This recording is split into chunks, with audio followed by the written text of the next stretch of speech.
SSTVಯಲ್ಲಿ ಜಾಹೀರಾತು ನೀಡಲು ಈ ನಂಬರಿಗೆ ಸಂಪರ್ಕಿಸಿ. ಪೂಜ್ಯ ಶ್ರೀ ಜಯೇಂದ್ರಪುರಿ ಮಹಾಸ್ವಾಮೀಜಿಗಳಿಗೆ ಮತ್ತು ಪೂಜ್ಯ ಶ್ರೀ ಶಿವಕುಮಾರ ಸ್ವಾಮೀಜಿಗಳವರಿಗೆ ಮತ್ತು ನನ್ನ ಅಕ್ಕನಾದ ಲತಾ ಮಲ್ಲಿಕಾರ್ಜುನರವರೇ ಮತ್ತು ನೀವೆಲ್ಲರೂ ವೇದಿಕೆ ಮೇಲೆ ನಾವೆಲ್ಲ ಬಂದಾಗ ಚಪ್ಪಾಳೆ ಹೊಡಿಲಿಲ್ಲ. ಉಮಾಶ್ರೀ ಅಕ್ಕ ಬಂದಾಗ ಈ ಕಡೆಯಿಂದ ಚಪ್ಪಾಳೆ, ಈ ಕಡೆಯಿಂದ ಚಪ್ಪಾಳೆ, ಎಲ್ಲ ಕಡೆಯಿಂದ ಚಪ್ಪಾಳೆ, ಮತ್ತೆ ಚಪ್ಪಾಳೆ.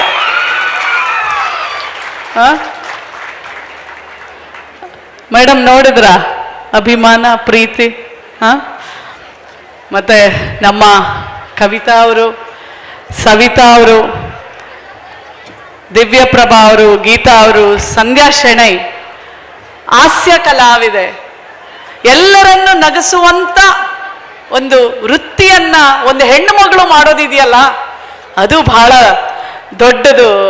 ನೀವು ನಿಂತ್ಕೊಂಡು ಎಲ್ರಿಗೂ ಕೈ ಮುಗಿಬೇಕು, ಅವಾಗ ಗೊತ್ತಾಗತ್ತೆ ನಮ್ಮನ್ನು ನಗ್ಸೋರು ಯಾರು ಅಂತ. ಮತ್ತೆ ನಮ್ಮ ಗೀತಾ ಸದಸ್ಯರು ಮತ್ತು ನನ್ನ ಎಲ್ಲ ನಾಗ ಪುಷ್ಪ ಬಹಳ ಚೆನ್ನಾಗಿ ಮಾತಾಡಿದ್ರು ಮೇಡಮ್. ನಿಮ್ಮ ಸ್ಪೀಚ್ ನನಗೆ ಕೊಡಬೇಕು, ಬಹಳ ಚೆನ್ನಾಗಿತ್ತು. ಮತ್ತು ಎಲ್ಲ ವೇದಿಕೆ ಮೇಲೆ ಇರುವಂಥ ನನ್ನ ಎಲ್ಲ ಅಕ್ಕಂದಿರೆ, ತಂಗಿಯಂದಿರೆ, ಸಭೆಯಲ್ಲಿ ಎಷ್ಟೊಂದು ಜನ ಮಕ್ಕಳು, ತಾಯಂದಿರು, ತಂದೆಯಂದಿರು, ಸಹೋದರರು ಎಲ್ಲರೂ ಇದ್ದೀರಾ. ಮೊದಲಿಗೆ ನನಗೆ ಭಾಳ ಹೆಮ್ಮೆ ಅನಿಸಿದ್ದು ಸ್ವಾಮೀಜಿ, ನಾವು ಪ್ರತಿ ವೇದಿಕೆಗೆ ಹೋದಾಗ ನಾ ಹೇಳ್ತಿರ್ತೀನಿ, ಮಹಿಳಾ ಆಯೋಗದ ಅಧ್ಯಕ್ಷನ್ ಕರೆದಾಗಾದ್ರೂ ಅರ್ಧ ಜನನಾದ್ರೂ ನೀವು ವೇದಿಕೆ ಮೇಲೆ ಕೂಡಿಸ್ರಪ್ಪ, ಬರೀ ಹೋರಾಟ ಮಾಡ್ಕೊಂಡು ಬರೋದೇ ನಾವು. ಆದರೆ ಮೊದಲನೇ ಸಾರಿ ನಾನೊಂದು ವೇದಿಕೆಗೆ ಎಲ್ಲರನ್ನು ಮಹಿಳೆಯರನ್ನ ಕೂಡಿಸಿ ನೀವು ಗೌರವಿಸಿದಿರಲ್ಲ, ಅದು ನನಗೆ ಬಹಳ ಹೆಮ್ಮೆ ಅನಿಸಿದ್ದು, ಖುಷಿ ತಂದಿದ್ದು. ಯಾಕೆಂದ್ರೆ ಡಾಕ್ಟರ್ BR ಅಂಬೇಡ್ಕರ್ ಒಂದು ಮಾತು ಹೇಳೋರು, ಹೆಣ್ಣು ಮಗಳಿಗೆ ನೀವು ಅಂದದ, ಚಂದದ, ಗೊಂಬೆಯ, ಗ್ಲಾಮರಸ್ ರೋಲ್ಗಳನ್ನ ಕೊಟ್ಟು ಕೊಟ್ಟು ಬಿಡೋದನ್ನ ಸಾಕು ಮಾಡಿ, ಅವಳಿಗೆ ನಿಜವಾದ ಶಿಕ್ಷಣವನ್ನ, ಅಧಿಕಾರಗಳನ್ನ, ಸಂಪನ್ಮೂಲಗಳನ್ನ ಕೊಟ್ಟು ಅವಳನ್ನ ಶಕ್ತಿಯುತವಳನ್ನಾಗಿ ಮಾಡಿ ಅಂತ ಡಾಕ್ಟರ್ BR ಅಂಬೇಡ್ಕರ್ ಹೇಳ್ತಾ ಇದ್ರು. ಇವತ್ತು ನಾವು ನೋಡ್ತೀವಿ ಸ್ವಾಮೀಜಿ, ಎಲ್ಲೇ ಯಾವುದೇ ಒಂದು ಪ್ರೋಗ್ರಾಮ್ ಅಲ್ಲಿ ಆ ಹೆಣ್ಣು ಮಗಳಿಗೆ ವೇದಿಕೆ ಮೇಲೆ ಅವಳು ಎಲ್ಲ ಕಷ್ಟಪಟ್ಟಿರ್ತಾಳೆ, ವೇದಿಕೆ ಮೇಲೆ ಸ್ಥಾನ ಕೊಡೋದಿಲ್ಲ. ಬಟ್ ಹಿಂದಿನ ದಿನಾನೇ ಹೇಳಿರ್ತಾರೆ, ಯಾವ್ಯಾವ ಬಣ್ಣದ ಸೀರೆ ನೀವು ಉಟ್ಕೊಂಬರ್ಬೇಕು, ಯಾವ ತರ ರೆಡಿ ಆಗಿರ್ಬೇಕು, ಅದು ಸೆಲೆಕ್ಷನ್ ಅಲ್ಲೂ ಈ ಹೆಣ್ಮಗಳು ಚೆನ್ನಾಗವಳ, ಆ ಹೆಣ್ಮಗಳು ಚೆನ್ನಾಗಿದ್ದಾಳ ಅಂತ ಎಲ್ಲ ಅಳದು ಪಳೆದು. ಇಲ್ಲ ಹೆಂಗೆ ಅಂತಂದ್ರೆ ಅವಳು ಪ್ರಾರ್ಥನೆಗೆ ಮತ್ತೆ ಎಲ್ಲ ಬೊಕ್ಕೆ ಕೊಡ್ಲಿಕ್ಕೆ, ನೀವು ನೋಡಿದೀರಾ ಯಾವ್ದಾದ್ರು ವೇದಿಕೆ ಮೇಲೆ ಹೆಣ್ಣು ಮಗಳಿಗೆ ಮೈಕ್ ಕೊಟ್ಟು ವೇದಿಕೆ ಮೇಲೆ ಕೂಡಿಸಿ ಅವಳಿಗೆ ಸನ್ಮಾನಿಸೋದು ಬಹಳ ಕಡಿಮೆ. ಆದ್ರೆ ಖಂಡಿತವಾಗ್ಲೂ ಎಲ್ಲ ವೇದಿಕೆ ಮೇಲೆ ಹೆಣ್ಣು ಮಗಳು ಪ್ರಾರ್ಥನೆ ಅಂತೂ ಹೇಳ್ತಾಳೆ, ಮತ್ತೆ ಎಲ್ರಿಗೂ ಹೂಗುಚ್ಚ ಕೊಡ್ತಾಳೆ, ಎಲ್ರಿಗೂ ಮೂಮೆಂಟ್ ಕೊಡ್ತಾಳೆ, ಇದಂತೂ ಕಂಪಲ್ಸರಿ ಮಾಡಿಸ್ತಾರೆ. ಇದು ನಿಲ್ಬೇಕು. ಇದು ನಿಂತಾಗ ನೀವು ಮಾಡಿ, ಗಂಡ್ಮಕ್ಳು ಮಾಡಿ, ಅದಕ್ಕೇನು ಮರ್ಯಾದೆ ಹೋಗುವಂತ ಏನು ಕಷ್ಟ ಇಲ್ಲ. ನೀವು ಪ್ರಾರ್ಥನೆ ಹೇಳ್ಬೋದು, ನೀವು ಹೂಗುಚ್ಚ ಕೊಡ್ಬೋದು, ನೀವು ಮೂಮೆಂಟೋಸ್ ಕೊಡ್ಬೋದು. ಇವತ್ತು ಸಮಾನತೆಯ ಕಡೆ ನಡೆದಿರೋದು ನಾವೆಲ್ಲ, ಹೌದೋ ಇಲ್ವೋ? ಹೌದಾ ಇಲ್ವಾ? ಈ ಕಡೆಯಿಂದ ಸೌಂಡ್ ಬಂತು, ಈ ಕಡೆಯಿಂದ ಬರಲಿಲ್ಲ ನಮ್ಮ ಹೆಣ್ಮಕ್ಳಿಂದ, ಹೌದಾ ಇಲ್ವಾ? ಹೌದು. ಇವತ್ತು ನಮ್ಮ ನಾಗಪುಷ್ಪ ಅವರು ಹೆಣ್ಣು ಭ್ರೂಣ ಹತ್ಯೆ ಬಗ್ಗೆ ಮಾತಾಡ್ತಾ ಇದ್ರು. ಹೆಣ್ಣು ಭ್ರೂಣ ಅಂದ್ರೇನು? ಹೊಟ್ಟೆ ಒಳಗೆ ಹೆಣ್ಮಗು ಇದೆ ಅಂತ ಹೋಗಿ ಸ್ಕ್ಯಾನಿಂಗ್ ಮಾಡಿಸ್ಕೊಂಡ್ಬಿಡೋದು. ಸ್ಕ್ಯಾನಿಂಗ್ ಅಲ್ಲಿ ಹೆಣ್ಮಗು ಅಂದ ತಕ್ಷಣನೇ ಹೆಣ್ಮಗು ಬೇಡ ಅಂತ ಅವಳಿಗೆ ಅಲ್ಲೇ ವಿಷ ಉಣಿಸಿ ಹೊಟ್ಟೆಯಲ್ಲೇ ಅಮ್ಮ ಅನ್ನೋದಕ್ಕಿಂತ ಮುಂಚೆನೆ ಸಾಯಿಸ್ಬಿಡೋದು. ಸ್ವಾಮೀಜಿ, ಇವತ್ತು ನಾನು ಚಿತ್ರದುರ್ಗ ಜಿಲ್ಲಾ ಆಸ್ಪತ್ರೆಗೆ, ತಾಯಿ ಮಗುವಿನ ಆಸ್ಪತ್ರೆಗೆ ಹೋಗಿದ್ದೆ. ಒಂದು ತಾಯಿ ಕೆಳಗಡೆ ಒಂದು ಹೆಣ್ಣು ಮಗುವನ್ನ ಮಲಗಿಸಿ ನೆಲದ ಮೇಲೆ ಪಕ್ಕದಲ್ಲಿ ಇನ್ನೊಂದು ಹೆಣ್ಣು ಮಗುವನ್ನ ಇಟ್ಕೊಂಡಿದ್ಲು. ನಾವು ಹೋಗಿದ ತಕ್ಷಣ ಉಮಾಶ್ರೀ ಅಕ್ಕ, ಆ ಹೆಣ್ಮಗು ಇಷ್ಟು ಚೆನ್ನಾಗಿ ಕಾಣ್ತಾ ಇತ್ತು ಅಂದ್ರೆ ಅದನ್ನ ಎತ್ಕೊಂಡು ಎಷ್ಟು ಚೆನ್ನಾಗಿದ್ದಾಳೆ ನಿನ್ ಮಗಳು ಅಂದ ತಕ್ಷಣ ತಾಯಿ ಅಳಕ್ ಶುರು ಮಾಡಿದ್ಲು. ಯಾಕವ ಅಳ್ತೀಯ ನೀನು ಅಂತ ಕೇಳಿದಾಗ, ಮೇಡಮ್ ನಮ್ಮ ಅತ್ತೆಗೆ ನನ್ನ ಗಂಡನ್ಗೆ ಇಬ್ಬರಿಗೂ ಎರಡನೇ ಹೆಣ್ಣಾಗಿರೋದು ಇಷ್ಟ ಇಲ್ಲ, ಬರಲೇ ಇಲ್ಲ ಮೇಡಮ್ ನೋಡಕ್ಕೆ ನನ್ನ ಮಕ್ಕಳು. ಆಮೇಲೆ ಒಂದು ಸೈನ್ಗೆ ಸಹ ಆಸ್ಪತ್ರೆಯಲ್ಲಿ ಗಂಡ ಅಂತ ಸೈನ್ ಮಾಡ್ಬೇಕಾಗ್ತೈತೆ, ಅದಕ್ಕೂ ಸಹ ವಲ್ಲ ಅಂತನಂತೆ. ಅಂತಾನಂತೆ, ಬರೋದಿಲ್ಲ ಅಂತಾನಂತೆ. ನೀವು ಹೇಳ್ದಂಗೆ ನಿಜವಾಗ್ಲೂ ಇವತ್ತಿಗೂ ಇದೆಲ್ಲ ನಾನು ಆ ಹೆಣ್ಣು ಮಗಳಿಗೆ ಮತ್ತೆ ನಮ್ಮ ಮಹಿಳಾ ಮತ್ತು ಮಕ್ಕಳ ಕಲ್ಯಾಣ ಇಲಾಖೆಯ ಅಧಿಕಾರಿಗಳಿಗೆ ಅವ್ರ ಹೆಸರು ಕೊಟ್ಟು ಕರ್ಸ್ರಮ್ಮ ಅವ್ರ ಗಂಡನ್ನ ಸ್ವಲ್ಪ ಮಾತಾಡೋಣ, ಕೌನ್ಸಿಲಿಂಗ್ ಮಾಡೋಣ, ನಾವೇನು ಹೆದರ್ಸೋದಿಲ್ಲ, ಅಟ್ಲೀಸ್ಟ್ ಕೌನ್ಸಿಲಿಂಗ್ ಮಾಡ್ತೀವಿ ಅಂತ ಹೇಳಿ ಅವ್ರ ನಂಬರ್ ತಗೊಂಡು ಮತ್ತೆ ಮಾತಾಡ್ಬಿಟ್ಟು ನಾನು ಬಂದೆ. ನಾನೇನು ಹೇಳ್ತಾ ಇದ್ದೀನಿ ಅಂದರೆ, ನೀವು ನಂಬೋದಿಲ್ಲ ಸ್ವಾಮೀಜಿ, ಸರಿಸುಮಾರು 800 ಲಕ್ಷ ಹೆಣ್ಣು ಮಕ್ಕಳ ಭ್ರೂಣ ಹತ್ಯೆ ಇವತ್ತಿಗೆ ನಡೆದಿದೆ. 800 ಲಕ್ಷ ಭ್ರೂಣ ಹತ್ಯೆ ಅಂತಂದ್ರೆ 800 ಲಕ್ಷ ಹೆಣ್ಣು ಮಕ್ಕಳನ್ನ ಹೊಟ್ಟೆಲ್ಲೇ ಸಾಯಿಸ್ಬಿಟ್ಟಿದ್ದಾರೆ. ಅಲ್ಲಪ್ಪ, ಹಡಿಬೇಕು ಅವಳೆ, ಬೆಳೆಸ್ಬೇಕು ಅವಳೆ, ನಿಮ್ ಕೈಗೆ ಲೇಖನಿ ಕೊಡ್ಬೇಕು ಅವಳೆ, ಫೈಟ್ ಮಾಡಕ್ ಕತ್ತಿ ಕೊಡ್ಬೇಕು. ಅವಾಗ ನಾನು ಇವತ್ತೊಂದು ಕಾರ್ಯಕ್ರಮದಲ್ಲಿ ಪ್ರಾರಂಭದಲ್ಲಿ ಹೇಳಿದ್ರು, ಗಂಡು ಮೆಟ್ಟಿದ ನಾಡು ಚಿತ್ರದುರ್ಗಕ್ಕೆ ನಮ್ಮ ಮಹಿಳಾ ಆಯೋಗದ ಅಧ್ಯಕ್ಷರು ಬಂದಿದ್ದಾರೆ ಅಂತ. ಕರೆಕ್ಟ್ ಅಪ್ಪ, ಗಂಡು ಮೆಟ್ಟಿದ ನಾಡೆ, ವಾ ನಮ್ಮ ಮಕ್ಕಳು. ಆದ್ರೆ ಇದೇ ನಾಡು ಧೈರ್ಯಶಾಲಿ ಗಟ್ಟಿಗಿತ್ತಿ ಒನಕೆ ಓಬವ್ವನ ನಾಡು, ಹೌದಲ್ವಾ? ಆ ಹೆಣ್ಣಿನ ಹೆಸರು ಹೇಳ್ರಪ್ಪ, ಬರೀ ಗಂಡು ಮೆಟ್ಟಿದ ನಾಡು ಅಂತ ಹೇಳ್ಬೇಡ್ರಿ. ಆ ತಾಯಿ ನಿಮಗೆ ಮೊದಲು ಹೇಳ್ಕೊಡ್ತಾಳ, ಅವಳೆ ಆ ಈ ಅಂತ ಹೇಳ್ಕೊಡೋದೆ ಅಮ್ಮ. ನಿಮ್ ಕೈಗೆ ನಿಮಗೆ ಏನ್ ಹೇಳ್ತಾರದು, ಬಳಪವನ್ನ ಕೊಟ್ಟು ಫಸ್ಟ್ ಲೇಖನಿಯನ್ನ ಕೊಟ್ಟು ಬರ್ಸೋಳವಳೆ, ಆಯ್ತಾ? ಮತ್ತೆ ಗಂಡು ಮೆಟ್ಟಿದ ನಾಡನ್ನ ಮಾಡಕ್ಕೆ ಕತ್ತಿಯನ್ನ ಕೊಟ್ಟು ಹೋಗು ಮಗನೇ ನೀನು ದೇಶವನ್ನ ಕಾಯಿ ಅಂತ ಕೊಟ್ಟವಳು ತಾಯಿನೇ. ಆ ತಾಯಿಗೆ ಫಸ್ಟ್ ನಮಸ್ತಾ, ಆಮೇಲೆ ಗಂಡು ಮೆಟ್ಟಿದ ನಾಡು ಅಂತ ಹೇಳಿ ಅಂತ ಹೇಳ್ದೆ ನಾನು ಅವ್ರಿಗೆ. ಅಂದ್ರೆ ತಾಯಿ ಇಲ್ದೆ ಏನಿಲ್ಲ. ಮಗಳನ್ನ ಯಾಕ್ರಪ್ಪ ಕೊಲ್ತೀರಾ? ನಾನೊಂದು ಬಳ್ಳಾರಿ ಜಿಲ್ಲೆಗೆ ಒಂದು ಬೆಣಕಲ್ ಗ್ರಾಮ ಅನ್ನೋ ಒಂದು ಹಳ್ಳಿಗೆ, ಕುಗ್ರಾಮಕ್ಕೆ ಹೋಗಿದ್ದೆ. ಒಂದು ಸ್ಕೂಲು, ಅದು ಸರ್ಕಾರಿ ಸ್ಕೂಲು, 1, 2, 3ನೇ ತರಗತಿ ಎಲ್ಲ ಮಕ್ಕಳನ್ನ ನಲಿ ಕಲಿ ಅನ್ನೋ ಕ್ಲಾಸಲ್ಲಿ ಕೂಡಿಸ್ಕೊಂಡು ಪಾಠ ಮಾಡ್ತಾರೆ. ನಾನು ಅವ್ರಿಗೆಲ್ಲ ಹೇಳಿದೆ, ನೀವೆಲ್ಲ ಚೆನ್ನಾಗಿ ಓದ್ಬೇಕು, ಓದ್ತೀರಾ? ಓದ್ತೀವಿ ಮಿಸ್ ಅಂದ್ರು. ನಿಮ್ಗೆ ಗೊತ್ತಾ ನಾನೇನು ಅಂತ? ಡಾಕ್ಟ್ರು. ನಾನು ಡಾಕ್ಟ್ರು ಗೊತ್ತಾ? ನಾನು ಎಷ್ಟು ದುಡ್ಡು ಸಂಪಾದನೆ ಮಾಡ್ತೀನಿ ಗೊತ್ತಾ? ನನಗೆ ಪ್ರತಿ ತಿಂಗಳ 1 ಲಕ್ಷ ಸಂಬಳ. ಮಕ್ಕಳೆಲ್ಲ ಹೋ ಅಂತಂದ್ರು. ನೀವೆಲ್ಲ ಏನ್ ಮಾಡ್ತೀರಾ? ನೀವೆಲ್ಲ ಚೆನ್ನಾಗಿ ಓದ್ತೀರಲ್ಲ ಅಂದ ತಕ್ಷಣ ಆ ದುಡ್ಡು ತಗೊಂಡು ನೀವೆಲ್ಲ ಏನ್ ಮಾಡ್ತೀರಾ ಅಂತ ಕೇಳಿದಾಗ 7 ವರ್ಷದ ಒಂದು ಮಗಳು ಹೇಳ್ತಾಳೆ, ಮಿಸ್ ನಮ್ಮಪ್ಪ ನಮಗೋಸ್ಕರ ಬಾಕಿ ಮಾಡಿರ್ತಾರಲ್ಲ, ಸಾಲ ಮಾಡಿರ್ತಾರಲ್ಲ, ಅದು ನಾನು ದೊಡ್ಡವಳಾದ್ಮೇಲೆ ನಾನು ಆ ಬಾಕಿ ಎಲ್ಲ ತೀರಿಸ್ತೀನಿ ಮಿಸ್ ಅಂತ ಹೇಳುತ್ತೆ. ಚಪ್ಪಾಳೆ ಇಲ್ಲಿಂದ ಬರಲೇ ಇಲ್ಲ.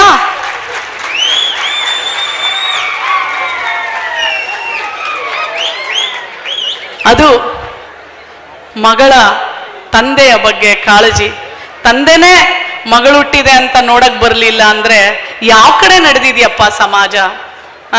ಇವತ್ತಿನ ವೇದಿಕೆಯಲ್ಲಿ ಸ್ವಾಮೀಜಿಯವರನ್ನ ನಾನು ಕರೆದಿರೋದೇ ಈ ಸ್ತ್ರೀ ಮತ್ತೆ ಸಮಾಜ ಎತ್ತ ಸಾಗಿದೆ ಅಂತ ಹೇಳಿ. ಹಾಗಾಗಿ ಹೆಣ್ಣು ಮಕ್ಕಳು ಇಲ್ದಿದ್ರೆ ಪ್ರಪಂಚ ಇಲ್ಲ. ಹೆಣ್ಣು ಮಕ್ಕಳನ್ನೇ ನೀವು ಮುಗಿಸ್ಬಿಟ್ರೆ ಹಡಿಯೋರು ಯಾರು? ಪ್ರಪಂಚ ನಡೆಯೋದು ಹೇಗೆ? ಹೆಣ್ಣು ಮಕ್ಕಳನ್ನ ನೀವು ಉಳಿಸಿ ಬೆಳೆಸಿ ನಿಮ್ಮ ಕೀರ್ತಿಯನ್ನ ಪತಾಕೆ ತರ ಹಾರಿಸ್ತಾಳೆ ಒಂದು ದಿನ. ನಮ್ಮೂರು ಮಾರೇನಹಳ್ಳಿ ಅಂತ ಒಂದು ಹಳ್ಳಿ. ಆ ಹಳ್ಳಿಯಲ್ಲಿ ನನಗೀಗ ಸ್ವಾಮೀಜಿ 50 ವರ್ಷ. ನಾನು 35 ವರ್ಷಗಳ ಹಿಂದೆ ನಮ್ಮೂರಲ್ಲಿ ಋತುಮತಿ ಆಗಿದ ತಕ್ಷಣ, ಅಂದ್ರೆ ಹೆಣ್ಣು ಮಗಳು ಮೆಚ್ಯೂರ್ ಆಗಿದ ತಕ್ಷಣ 1-2-3 ವರ್ಷ ಇಟ್ಕೊಂಡು ಗಂಡುಗಳು ನೋಡಿ ಮದುವೆ ಮಾಡ್ಬಿಡೋರು. ನಮ್ಮ ಇಡೀ ಊರಲ್ಲಿ ನನ್ನ ಎಲ್ಲ ಗೆಳತಿಯರನ್ನ ಮದುವೆ ಮಾಡಿಬಿಟ್ರು. ಬಟ್ ನಮ್ಮ ತಂದೆ ಮಾತ್ರ ನನ್ನ ಮಗಳು ಓದಬೇಕು, ನನ್ನ ಮಗಳು ಯಾವತ್ತು ನಾನು ಅಪ್ಪ ಮದುವೆ ಆಗ್ತೀನಿ ಅಂತ ಕೇಳ್ತಾಳೆ ಅಲ್ಲಿವರೆಗೂ ಮದುವೆ ಮಾಡೋದಿಲ್ಲ, ನನ್ನ ಮಗಳು ಯಾರ ಹತ್ರನೂ ಕೈ ಚಾಚಿ ದುಡ್ಡು ಬೇಡಬಾರ್ದು ಅಂತ ಹೇಳಿ ನನ್ನಪ್ಪ ಓದಿಸಿದ್ರು. ನಾನು ಇಡೀ ಊರಿಗೆ ಮೊದಲನೇ ವಿದ್ಯಾವಂತೆ ಆದೆ, ಮೊದಲನೇ ಡಾಕ್ಟರ್ ಆದೆ ಸ್ವಾಮೀಜಿ. ಇವತ್ತು ನನ್ನ ಅಪ್ಪ ಕೊಟ್ಟಿದ್ದ ಶಿಕ್ಷಣ, ನನ್ನ ತಂದೆ ಕೊಟ್ಟಿದ್ದ ಶಿಕ್ಷಣ, ನಾನು ಹಳ್ಳಿಯಿಂದ ಬಂದವಳು.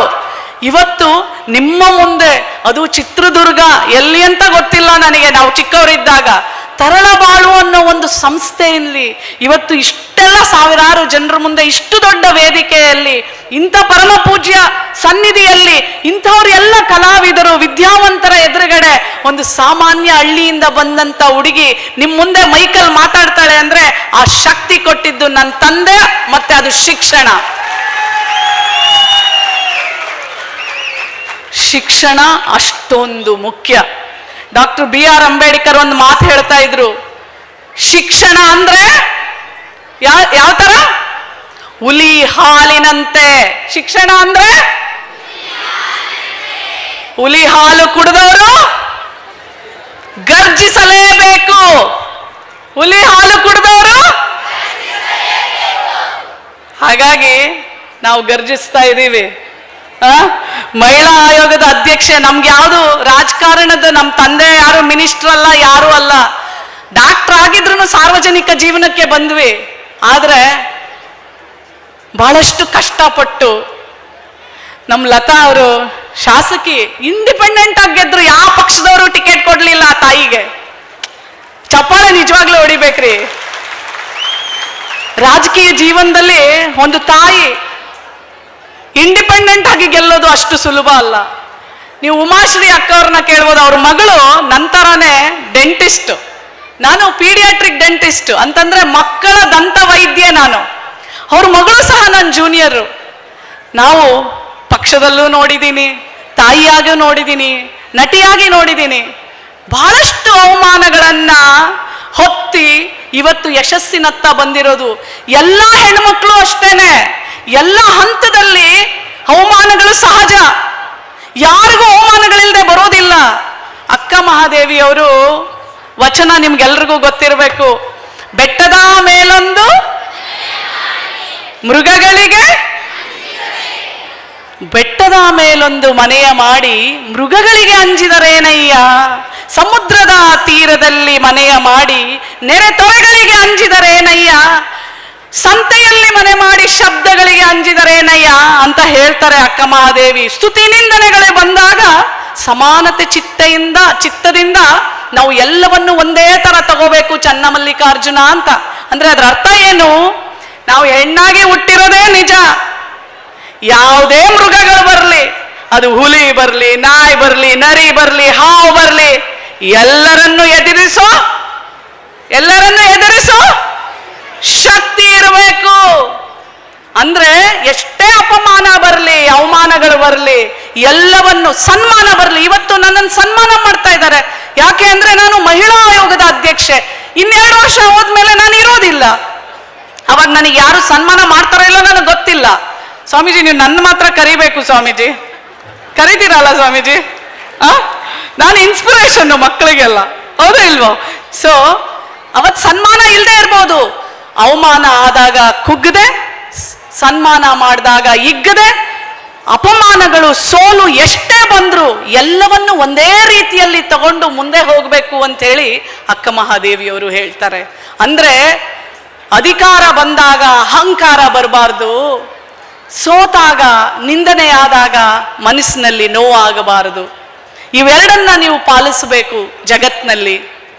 ಇವತ್ತು ಎಷ್ಟೋ ಮಹಿಳಾ ಆಯೋಗದ ಅಧ್ಯಕ್ಷೆಯಾಗಿ ಕಡೆಯಾಗಿ ನಾನೊಂದು 2 ಮಾತುಗಳನ್ನು ಹೇಳಿ ಮುಗಿಸ್ಬಿಡ್ತೀನಿ. ಆಯೋಗ ಅಂದ್ರೆ ಎಷ್ಟು ಜನಕ್ಕೆ ಗೊತ್ತು? ಕೈ ಎತ್ತಿ.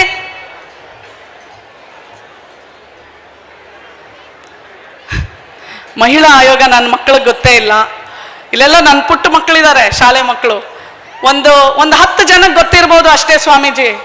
ಅಂದ್ರೆ ಮಹಿಳಾ ಆಯೋಗ ಅಂದ್ರೆ ಮಹಿಳೆಯರ ಧ್ವನಿಯಾಗಿ, ಮಹಿಳೆಯರ ರಕ್ಷಣೆಗಾಗಿ, ಮಹಿಳೆಯರ ಭದ್ರತೆಗಾಗಿ, ಮಹಿಳೆಯರಿಗೆ ಸರ್ಕಾರದಿಂದ ಬರುವಂತ ಆರ್ಥಿಕ ಸ್ವಾವಲಂಬನೆಯ ಯೋಜನೆಗಳನ್ನು ಅವರಿಗೆ ಮುಟ್ಟಿಸುವಲ್ಲಿ ಅವರು ನಂದಾಗ ಅವರ ಕಣ್ಣೀರನ್ನ ಒರೆಸ್ತಾ ಅವರ ಧ್ವನಿಯಾಗಿ ಸರ್ಕಾರಕ್ಕೆ ಮುಟ್ಟುವಂತೆ ಅವರಿಗೆ ಬೇಕಾಗಿರುವಂತ ಯೋಜನೆಗಳನ್ನ, ಕಾನೂನುಗಳನ್ನ ಸರ್ಕಾರಕ್ಕೆ ಹೇಳಿ ಅವರಿಗೆ ರಕ್ಷಣೆ ಮಾಡುವುದೇ ಮಹಿಳಾ ಆಯೋಗ. ಅರ್ಥ ಆಯ್ತಾ? ನಮ್ಮ ಆಯೋಗಕ್ಕೆ ಸ್ವಾಮೀಜಿ ಬೆಳಗ್ಗೆ 7 ಗಂಟೆಗೆ ಫೋನ್ ಎತ್ಕೊಂಡ್ರೆ ರಾತ್ರಿ 11 ಗಂಟೆವರೆಗೂ ಫೋನಲ್ಲಿ ನನಗೆ ಬರೋದು ಇಷ್ಟೇ, ಮೇಡಮ್ ನನ್ನ ಗಂಡ ಹೊಡಿತಾನೆ. ನಾನು ಅವಾಗ ಇಮ್ಮಿಡಿಯೇಟ್ಲಿ ಅಲ್ಲಿ ಪೊಲೀಸ್ ಸ್ಟೇಷನ್ಗೆ ಫೋನ್ ಮಾಡ್ತೀನಿ, ಆ ಮಹಿಳಾ ಅಧಿಕಾರಿಗೆ ಫೋನ್ ಮಾಡ್ತೀನಿ, ನೀವು ಹೋಗವ ಅಲ್ಲೋಗು, ನೀ ಅಲ್ಲಿ ಕಂಪ್ಲೇಂಟ್ ಕೊಡು, ನಿನಗೆ ಬಂದಲ್ಲಿ ಕಾಪಾಡ್ತಾರೆ ಅಂತ. ನಮ್ಮ ಮಕ್ಕಳು ಎಷ್ಟು, ಯಾಕೆ ಅಂದ್ರೆ ಕೆಲವೊಂದ್ಸಲ, ಮತ್ತೆ ಎಲ್ಲ ಹೆಣ್ಣು ಮಕ್ಕಳಿದ್ದೀರಾ, ಇವತ್ತು ಇನ್ಸ್ಟಾಗ್ರಾಮು, ಫೇಸ್ಬುಕ್ಕು, ಇನ್ನೇನೇನೈತೆ,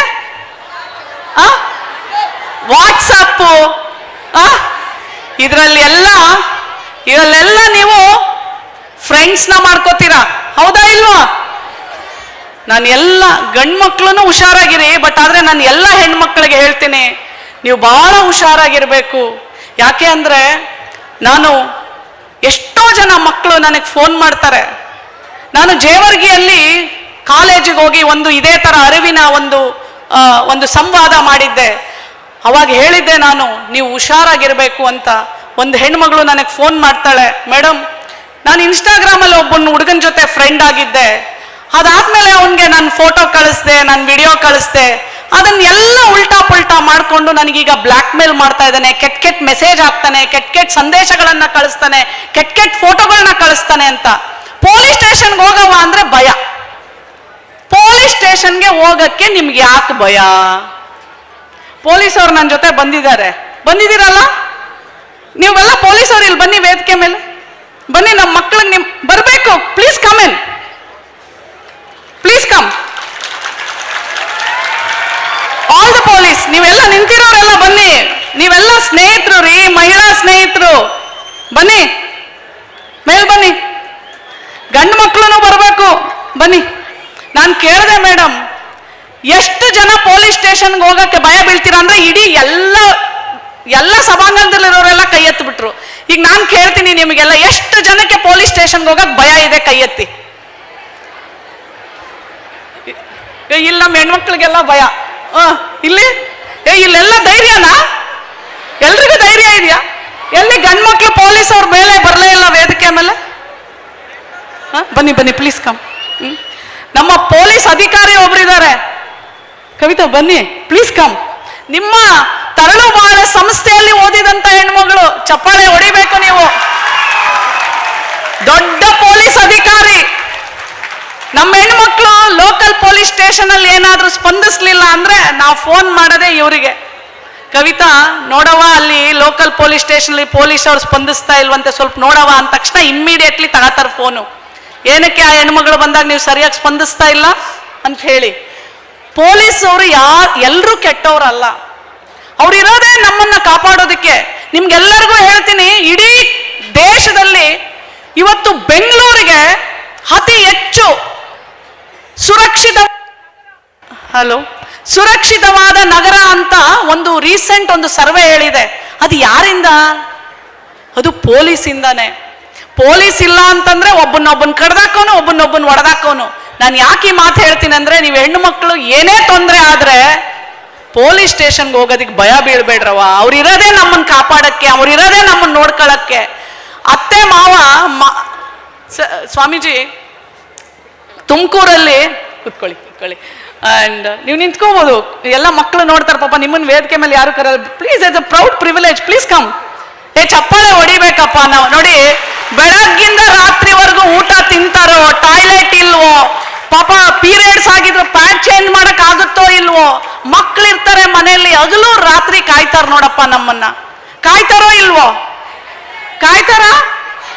ಎಷ್ಟ್ ಜನ ಇಲ್ಲಿ ಪೊಲೀಸ್ ಅಧಿಕಾರಿ ಆಗ್ಬೇಕು? ಕೈ ಎತ್ತಿ ನೋಡಪ್ಪ. ಇಲ್ಲಿ ಎಲ್ಲ ಮಕ್ಕಳು ಪೊಲೀಸ್ ಅಧಿಕಾರಿ ಆಗ್ತಾರಂತೆ ನೋಡಿ. ಅಲ್ಲಿ ಆಗ್ತಾರೆ, ಇಲ್ಲೂ ಆಗ್ತಾರೆ. ವಾವ್, ಸೂಪರ್, ಗ್ರೇಟ್, ಖುಷಿ ಆಯ್ತು ನನಗೆ. ನೋಡಿ, ಪೊಲೀಸ್ ಇರೋದೇ ನಮ್ಮನ್ನ ಕಾಪಾಡೋದಿಕ್ಕೆ. ಭಯ ಬೀಳಬೇಡಿ. ದಿನ ಒಂದು ಸರ್ವೆ ಹೇಳುತ್ತೆ ಸ್ವಾಮೀಜಿ. ಕವಿತಾ, ಸ್ವಾಮೀಜಿ ಅವ್ರಿಗೆ ಮಾತಾಡ್ತೀನಿ, ನಾನು ಟೀಚರು, ಸೊ ಹಂಗೆ ಹೇಳ್ತಾ ಇರ್ತೀನಿ. ಒಂದು ಸರ್ವೆ ಮಾಡಿದ್ದಾರೆ, ಭಾರತ ದೇಶದಲ್ಲಿ 68% ಗಂಡಸರು ದಿನ ಹೆಂಡತಿನ ಹೊಡಿಬೇಕು, ಹೊಡೆದ್ರೆ ಮಾತ್ರ ಮನೆ ಸರಿಯಾಗಿ ನಡೆಯುತ್ತೆ ಅಂತ ಅನ್ಕೋತಾರಂತೆ. ಮತ್ತೆ ಇನ್ನೊಂದು 28% ಜನ ಇಡೀ ಭಾರತ ದೇಶದಲ್ಲಿ ಗಂಡಂದಿರು ಪ್ರತಿದಿನ ಹೆಂಡತಿನ ಹೊಡಿತಾರಂತೆ. ಇದು ನಮ್ಮ ದೇಶದಲ್ಲಿ ನಿಜವಾಗ್ಲೂ ನಡೆಯೋದು. ಸೊ ಹಾಗಾಗಿ ದಿನ ಹೊಡಿಯೋನಿಗೆ ನೀವೇನಾದ್ರೂ ಹಂಗೆ ಎದ್ರಕಂಡು ಮನೇಲಿ ಕೂತ್ರೆ ಸಾಯೋವರೆಗೂ ಹೊಡಿತಾನೆ.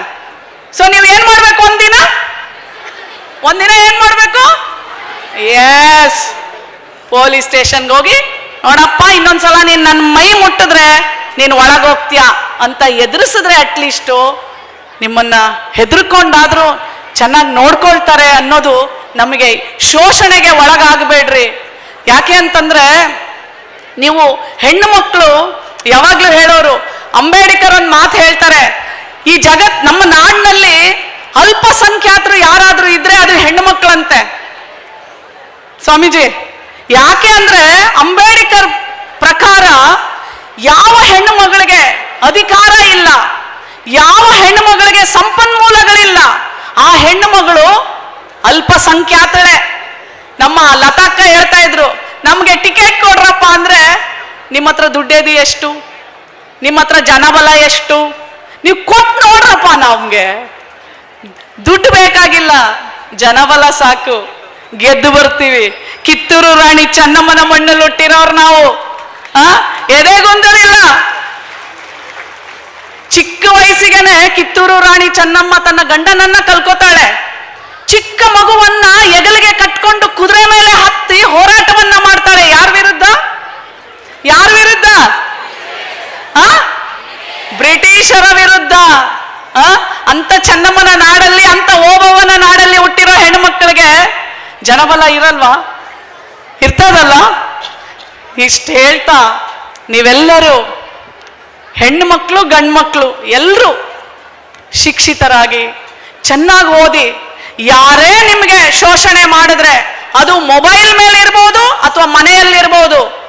ಮೊಬೈಲಲ್ಲಿ ಮಾಡಿದ್ರೆ ಫ್ರೀ ಹೆಲ್ಪ್ ಲೈನ್ ನಂಬರ್ ಎಷ್ಟು ಜನಕ್ಕೆ ಗೊತ್ತು? ಮೊಬೈಲಲ್ಲೇ ಫೋನ್ ಮಾಡ್ಬೋದು ನೀವು.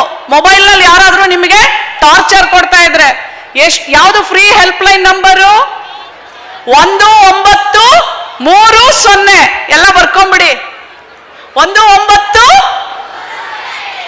ನಿಮಗೆ ಯಾರಾದ್ರೂ ಹೊಡೆಯೋದು ಬಡಿಯೋದು, ಯಾರೋ ಒಬ್ಬ ಫಾಲೋ ಮಾಡ್ತಿರ್ತಾನೆ, ಗುರಾಯಿಸ್ತಿರ್ತಾನೆ, ಟಾರ್ಚರ್ ಕೊಡ್ತಾ ಇರ್ತಾನೆ, ಮನೇಲಿ ಗಂಡ ಹೊಡಿತಾನೆ, ಯಾರೋ ಎದುರುಗಡೆ ಮನೆಯವ್ರು ಗಲಾಟೆ ಮಾಡ್ತಾರೆ, ಇಮ್ಮಿಡಿಯೇಟ್ಲಿ 10 ನಿಮಿಷಕ್ಕೆ ಪೊಲೀಸ್ ನಿಮ್ಮ ಹತ್ರ ಬರಬೇಕು. ಯಾವ ನಂಬರಿಗೆ ಮಾಡ್ತೀರಾ? ಈ ಕಡೆ ಬರ್ತಾ ಇಲ್ಲ, ಈ ಕಡೆ ಬರ್ತಾ ಇದೆ. ಎಷ್ಟು ಜನ ಗೊತ್ತು? ಕೈ ಎತ್ತಿ ನೋಡಿ. ಅರ್ಧದಿಂದ ಜಾಸ್ತಿ ಜನ ಗೊತ್ತೇ ಇಲ್ಲ ಯಾವ ನಂಬರ್ಗೆ ಮಾಡಬೇಕು ಅಂತ.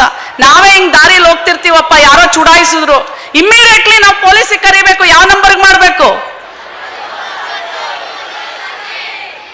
ಅಲ್ಲವಾ? 112 ಎಷ್ಟು? ಇದು ಎಮರ್ಜೆನ್ಸಿ ಹೆಲ್ಪ್ ಲೈನ್ ಕರ್ನಾಟಕದ್ದು. ನೀವು ಮಾಡಿದ 10 ನಿಮಿಷಕ್ಕೆ ಪೊಲೀಸ್ ಬರ್ತಾರೆ ನಿಮ್ಮ ಹತ್ರ. ಎಷ್ಟು ನಂಬರ್ ಹೇಳಿ? 112. ನಿಮ್ಮ ಮನೆ ಮೇಲೆ ಗೋಡೆ ಮೇಲೆ ಹೋಗ್ಬಿಟ್ಟು ಬರ್ದು ಬಿಡ್ರಿ ಬಾಗ್ಲಿಂದೆ. ಇನ್ನೊಂದು, ಮಕ್ಕಳಿಗೆ ಏನೇ ತೊಂದರೆ ಆದ್ರೆ ಯಾವ ನಂಬರ್ಗೆ ಮಾಡಬೇಕು? 10, 9, 8. 10ನೇ ಕ್ಲಾಸು, 9ನೇ ಕ್ಲಾಸು, 8ನೇ ಕ್ಲಾಸ್ ನೆನ್ಪಿಟ್ಕೊಳ್ಳಿ. ಇವೆರಡು ನಮ್ಮ ಎಮರ್ಜೆನ್ಸಿ ಹೆಲ್ಪ್ ಲೈನು. ಇನ್ನೊಂದು ಸೈಬರ್ ಕ್ರೈಮ್. ಕಡೆಯದಾಗಿ ಹೇಳ್ತೇನೆ, ಯಾವ ಸ್ನೇಹಿತರ ಹತ್ರನೂ ನಿಮ್ ಫೋಟೋ ಶೇರ್ ಮಾಡಬೇಡಿ, ನಿಮ್ ವಿಡಿಯೋಗಳನ್ನ ಕಳಿಸ್ಬೇಡಿ. 4 ದಿನ, 6 ದಿನ, 6 ತಿಂಗಳು, 8 ವರ್ಷ, 2 ವರ್ಷ ಸ್ನೇಹಿತನಾಗಿ ನಮ್ ಜೊತೆ ಎಲ್ಲ ಮಜಾ ಮಾಡ್ತಾನೆ. ಆಮೇಲೆ ನಿಮಗೆ ಬ್ಲ್ಯಾಕ್ ಮೇಲ್ ಮಾಡಕ್ ಶುರು ಮಾಡ್ತಾನೆ. ಎಷ್ಟೇ ಕಷ್ಟ ಆಗ್ಲಿ, ಕಡೆಯದು ಒಂದು ಸತ್ಯವಾದ ಒಂದು ಘಟನೆನ ಹಂಚ್ಕೊಂಡು ನನ್ನ ಮಾತುಗಳನ್ನ ಮುಗಿಸ್ತೀನಿ. ಯಾಕಂದ್ರೆ ನಾನು ಅದನ್ನ ಹೇಳ್ದೆ ಹೋದ್ರೆ ಮಹಿಳಾ ಆಯೋಗದ ಅಧ್ಯಕ್ಷಗೆ ಅಯ್ಯೋ ನಾನು ಇದು ಹೇಳಿದ್ರೆ ಚೆನ್ನಾಗಿತ್ತೇನೋ ಅನ್ಸುತ್ತೆ. ಒಂದು ಹೆಣ್ಣು ಮಗಳು, ಸತ್ಯವಾದ ಘಟನೆ ಇದು, ಅತ್ಯಾಚಾರ ಆಗತ್ತೆ, ರೇಪ್ ಮಾಡ್ಬಿಟ್ಟಿರ್ತಾರೆ, ಎಲ್ಲ ಕಡೆ ಸುದ್ದಿ ಆಗತ್ತೆ. ನಾನು ಆ ಜಿಲ್ಲೆಗೆ ಹೋಗ್ತೇನೆ. ವಿಷಯ ತಿಳ್ಕೊಂಡೆ ಏನು ಅಂದ್ರೆ, ತಂದೆ ತಾಯಿ ಮಕ್ಕಳನ್ನ ಓದಕ್ಕೆ ಸಿಟಿಗೆ ಕಳಿಸ್ತಾರೆ. ಹಳ್ಳಿಗಳಲ್ಲಿ ಕಾಲೇಜ್ ಇರಲ್ಲ. ಅಲ್ಲಿ ಒಬ್ಬನ್ನ ಪ್ರೀತಿ ಮಾಡ್ತಾಳೆ.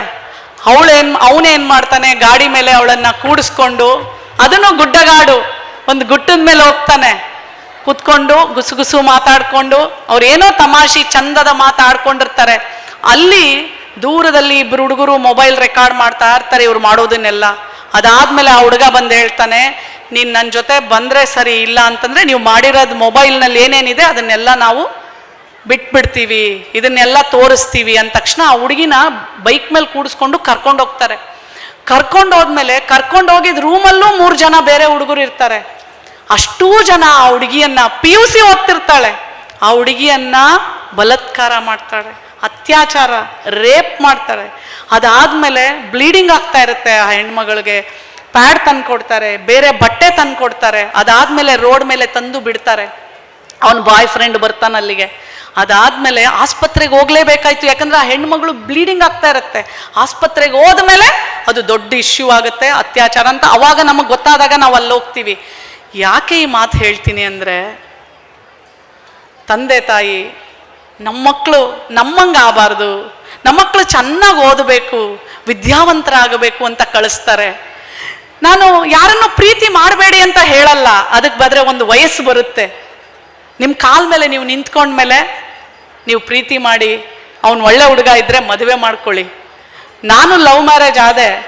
ನಾನು ಮಾಸ್ಟರ್ಸು MDS ಮಾಡಿ, BDS ಮಾಡಿ, MDS ಮಾಡಿ, ಅದಾದಮೇಲೆ ಗುಲ್ಬರ್ಗಾ ಹುಡುಗನ್ನ ಮದುವೆ ಆದೆ. ನಾನು ಬಹಳ ಒಳ್ಳೆಯವರು, ಜೊತೆಯಲ್ಲಿ ಇದ್ದೀವಿ. ಅಂದರೆ ನೀವು ಓದೋ ಟೈಮಲ್ಲಿ ಹೆಂಗೆ ಅಂದರೆ, ನೀವು ಇಲ್ಲಿಂದ ಒಂದು ಟ್ರೈನ್ ಹತ್ತುತ್ತೀರಾ ಬೆಂಗಳೂರಿಗೆ ಹೋಗ್ಬೇಕು ಅಂತ, ಮುಂದೆ ಹಿರಿಯೂರು ಬರುತ್ತೆ, ಚೆನ್ನಾಗಿದೆ ಅಂದ್ಬಿಟ್ಟು ನೀವು ಹಿರಿಯೂರಲ್ಲಿ ಇಳಿದ್ರೆ ಏನಾಗುತ್ತೆ? ಪಟ್ರಿ ತಪ್ತು, ನಿಮ್ದು ಡೆಸ್ಟಿನೇಷನ್ಗೆ ಹೋಗೋದಿಲ್ಲ. ಟ್ರೈನಲ್ಲಿ ಕುತ್ಕೊಂಡು ನೋಡ್ಬೇಕಷ್ಟೇ, ಓ ಹಿರಿಯೂರು ತುಂಬಾ ಚೆನ್ನಾಗಿದೆ ಅಂತ. ಕೆಳಗಡೆ ಇಳಿಬಾರ್ದು, ಅರ್ಥ ಆಯ್ತಾ? ಕೆಳಗಡೆ ಇಳಿದ್ರೆ ಹೋಯ್ತು, ನೀವು ಅಷ್ಟೇನೆ, ಮುಗ್ದೋಯ್ತು. ಆ ಮದುವೆನಾಗುತ್ತೋ ಅಥವಾ ಏನಾಗುತ್ತೋ ನನಗೆ ಗೊತ್ತಿಲ್ಲ, ಆದ್ರೆ ಲೈಫಲ್ಲಿ ಏನೂ ಆಗಕ್ಕೆ ಸಾಧ್ಯ ಇಲ್ಲ. ನಿಮ್ಮ ಗುರಿ ಮುಟ್ಟುವ ತನಕ ನಿಮ್ಮ ಛಲವನ್ನು ಬಿಡದಿರಿ, ನಿಮ್ಮ ದಾರಿಯನ್ನ ಬಿಡದಿರಿ. ಕಡೆಗೆ ನಿಮಗೆಲ್ಲ ಒಂದು ಹೇಳ್ತೇನೆ, ಯಾರನ್ನು ಗೊತ್ತಾಗದೆ ಇರೋರನ್ನ ಫ್ರೆಂಡ್ ಮಾಡ್ಕೋಬೇಡಿ. ಎಲ್ಲೇ ಹೋಗ್ಬೇಕು ಅಂದ್ರೆ ನಿಮ್ಮ ತಂದೆ ತಾಯಿಗೆ ಹೇಳಿ. ಬೈದ್ರೆ ಬೈಲಿ, ನಿಮ್ಮ ಅಪ್ಪ ಅಮ್ಮ ತಾನೇ ಬೈತಾರೆ, ಇನ್ಯಾರು ಬೈತಾರಾ? ಒಂದೇಟ್ ಹೊಡಿತಾರೆ, ಹೊಡಿಲಿ ಬಿಡು. ತಪ್ಪು ಮಾಡಿದ್ರೆ ನಾವೇ ತಾನೇ ತಪ್ಪು ಮಾಡೋದು. ನಾನ್ ತಪ್ಪು ಮಾಡಿದ್ದೀನಪ್ಪ, ಎಲ್ಲರೂ ತಪ್ಪು ಮಾಡಿದ್ದಾರೆ. ನಾವು ಮನುಷ್ಯರು, ನಾವೇ ತಪ್ಪು ಮಾಡೋರು. ಮರ ಮಾಡೋದಿಲ್ಲ, ಕಲ್ಲು ಮಾಡೋದಿಲ್ಲ. ತಪ್ಪು ಮಾಡಿದ್ರೆ ಏನಾಯ್ತು? ಅಪ್ಪ ಅಮ್ಮನಿಗೆ ಹೇಳೋಣ. ಮೊದಲು ನೀವು ಒಂದು ಪಿಕ್ಚರ್ಗೆ ಹೋಗ್ತೀರಾ, ಒಂದು ಫೋನಲ್ಲಿ ಹೇಳಿ, ಅಮ್ಮ ನನ್ನ ಪಿಕ್ಚರ್ಗೆ, ನೀವು ಎಲ್ಲಿದ್ದೀರಾ ಅಂತ ತಾಯಿ ತಂದೆಗೆ ಗೊತ್ತಾಗ್ಲಿ. ಮಾಡ್ತೀರಾ ಇನ್ಮೇಲೆ? ಗುರಿ ತಲುಪುವವರೆಗೂ ಸಾಧಿಸುವ ಛಲ ಬಿಡಬಾರದು. ಈ ಜಗತ್ತಿನಲ್ಲಿ ಅದ್ಭುತವಾದ ಶಕ್ತಿ ಇದೆ. ಪ್ರತಿದಿನ ನೀವು ಹೇಗೆ ನೋಡಿ, ಇಲ್ಲೆಲ್ಲ ಪೊಲೀಸ್ ಆಫೀಸರ್ ಆಗ್ಬೇಕು ಅಂತ ಇದ್ದೀರಾ, ಖಂಡಿತವಾಗ್ಲೂ ಪೊಲೀಸ್ ಆಫೀಸರ್ ಆಗ್ತೀರಾ, ಡಾಕ್ಟರ್ ಆಗ್ತೀರಾ, ನೀವೇನ್ ಅನ್ಕೊಳ್ತೀರಾ ಅದಾಗ್ತೀರಾ. ಆದ್ರೆ ಆ ದಿಕ್ಕಿನಲ್ಲಿ ನಿಮ್ಮ ಶ್ರದ್ಧೆ, ಶ್ರಮ, ಸತ್ಯ ಮೂರು ಇದ್ರೆ ಖಂಡಿತವಾಗ್ಲೂ ಈ ಅದ್ಭುತವಾದ ಶಕ್ತಿ ನಿಮ್ಮ ಗುರಿಯನ್ನ ಮುಟ್ಲಿಕ್ಕೆ ಖಂಡಿತವಾಗ್ಲೂ ನಿಮ್ ಜೊತೆ ಇರುತ್ತೆ ಅಂತ ಹೇಳ್ತಾ, ನನ್ನ ಎಲ್ಲ ಆಶೀರ್ವಾದ ಮಹಿಳೆಯರಿಗೆ thank you so much and love you all. SSTV cinema ಜಗತ್ತಿನ ಕ್ಷಣ ಕ್ಷಣದ ಸುದ್ದಿಯೊಂದಿಗೆ.